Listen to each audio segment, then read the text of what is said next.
क्या आप जानते हैं, भारत का संविधान सिर्फ कानून की किताब नहीं, बल्कि करोड़ों लोगों की सपनों और संघर्ष का दस्तावेज है।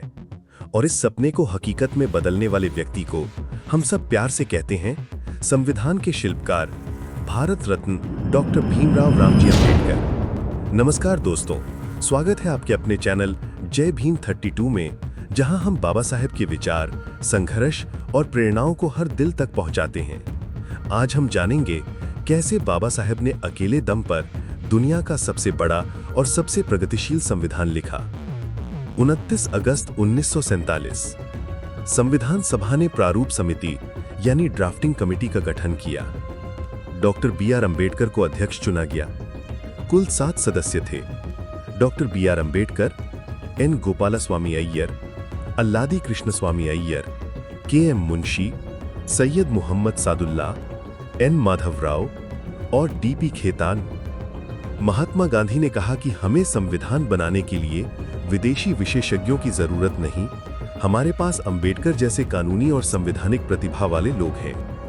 नवंबर 1948 में संविधान सभा में टी.टी. कृष्णमाचारी ने स्वीकार किया कि संविधान का सारा बोझ डॉक्टर अम्बेडकर पर आ गया। इसके पीछे कारण डी.पी. खेतान की मृत्यु, कोई नया सदस्य नहीं जोड़ा गया, बी.एल. मित्तर का इस्तीफा, एक सदस्य अमेरिका चले गए और वापस नहीं आए, एक सदस्य रियासत के कामों में व्यस्त थे, कुछ दिल्ली से दूर रहते थे, निरंतर शामिल नहीं हो पाए, अन्य राजनीतिक कार्यों में व्यस्त थे। नतीजा, डॉक्टर अम्बेडकर ने अकेले ही संविधान का पूरा मसौदा तैयार किया। मधुमेह और उच्च रक्तचाप से पीड़ित होने के बावजूद 100 से ज्यादा दिन संविधान सभा में खड़े रहकर हर धारा पर बहस की। 315 अनुच्छेद और 8 अनुसूचियों का विस्तृत मसौदा। संविधान सभा की 114 बैठकों में से अधिकांश में भागीदारी। हर संशोधन को तार्किक ढंग से स्वीकार या अस्वीकार करने के कारण दिए। अम्बेडकर का कहना, संविधान केवल कानूनों का संग्रह नहीं है, यह समाज की आत्मा को दर्शाता है।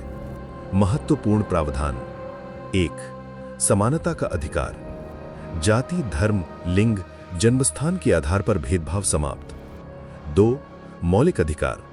अभिव्यक्ति, धर्म, शिक्षा, रोजगार की स्वतंत्रता। 3. अनुच्छेद 17 अस्पृश्यता का उन्मूलन। 4. अनुच्छेद 32 मौलिक अधिकारों के उल्लंघन पर सीधे सर्वोच्च न्यायालय जाने का अधिकार। 5. धर्मनिरपेक्षता। राज्य का कोई धर्म नहीं, सभी धर्मों को समान सम्मान। 6. सामाजिक न्याय। अनुसूचित जाति, जनजाति और पिछड़े वर्गों के लिए आरक्षण। 7. महिलाओं के लिए अधिकार, समान अवसर और सुरक्षा। अनुच्छेद 32 संविधान का हृदय और आत्मा है। 21 फरवरी 1948 पहला मसौदा प्रस्तुत। 4 नवंबर 1948 संशोधित मसौदा। 26 नवंबर 1949 संविधान अपनाया गया। 26 जनवरी 1950 लागू। संविधान केवल कुछ महीनों में नहीं बना, ये बहस, असहमति और समझौते का नतीजा था। कुल 2 साल, 11 महीने और 18 दिन की मेहनत के बाद ये दस्तावेज तैयार हुआ। ग्रैनविल ऑस्टिन ने कहा, भारतीय संविधान पहला और सबसे महत्वपूर्ण सामाजिक दस्तावेज है। अगर कभी कुछ गलत हुआ तो इसका कारण संविधान नहीं, बल्कि इसका इस्तेमाल करने वाले लोग होंगे। उन्होंने संविधान को लचीला, मजबूत और लोकतंत्र का रक्षक बताया। डॉक्टर अम्बेडकर ने सिर्फ कानून नहीं लिखा, बल्कि समानता पर आधारित भारत का सपना गढ़ा। उन्होंने कहा, शिक्षित बनो, संगठित रहो, संघर्ष करो। आज हमारा कर्तव्य है कि हम संविधान के मूल्यों को जिएं और संविधान की रक्षा करें। दोस्तों, डॉक्टर अम्बेडकर का योगदान सिर्फ संविधान बनाने तक सीमित नहीं था, बल्कि उन्होंने हमें सोचने की ताकत दी, सवाल पूछने का साहस दिया। अगर आज हम अपने अधिकारों के साथ जीते हैं, अगर आज हमारी बेटियां, बहनें और माताएं सिर उठाकर चल रही हैं, अगर वे आज़ादी से घूम रही हैं, पढ़ रही हैं, काम कर रही हैं, तो ये बाबा साहेब की ही देन है। उन्होंने हमें सिखाया, शिक्षित बनो, संगठित रहो, संघर्ष करो।